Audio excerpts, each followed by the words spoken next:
This week was a little different for me. I tried to get 4 gaming sessions in across the week, but this time I only managed 2. Sometimes life just gets in the way. One of the evenings my son asked if we could continue watching Monarch in preparation for the new season, and the other went into spending time getting the house ready for some maintenance.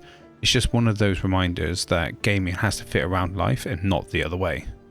That being said, I spent most of the week moving through the Forgotten Battlefield after leaving camp and getting my first real time with Verso.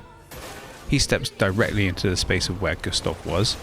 He doesn't feel like a replacement to him, he's more like an evolution.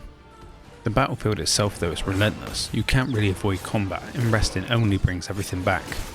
Later in the week I pushed on to meet another fading character just like the boy on the Stonewave Cliffs. However, this faded one would only speak to Mael and treated her like someone she already knew.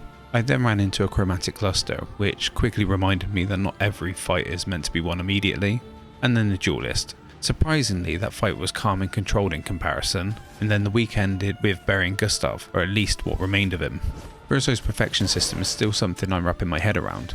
The perfect attacks, dodges and parries reward you with more power, but it demands a level of precision I'm still not quite capable of yet. The enemy timing in the Forgotten Battlefield caught me out repeatedly, but I also started to notice something. Certain enemies would telegraph parry windows with audio cues. Once I got used to that, the duelist felt almost rhythmic. It made me rethink how much I meant to listen and not just react. There were a few quiet moments that really caught my attention. When Verso was catching up with SK at camp, they both alluded to past adventures and it seems like they have a real bond. I hope we get to hear more about these.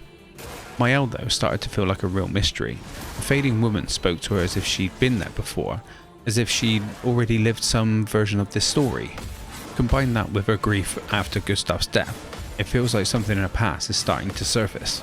The moment that stuck with me the most this week was burying Gustave's arm. There was no spectacle, no triumph, just a quiet acknowledgement of loss. Watching Mael struggle and seeing Verso support her made everything feel heavy and real. Knowing that Verso had taken her to a place where he buried companions before, it became less about what was buried and more about what everyone else was carrying, the loss of a friend and a leader. As usual, I'm leaving this week curious but cautious. The group is starting to trust Verso, while I'm still wondering if that trust will be tested. I feel less focused on getting better and more focused on paying attention to the timing, the tone, and to the people on this journey. It feels like the game is asking me to sit with uncertainty again for a while, and I'm okay with staying there. So, until next week, we continue.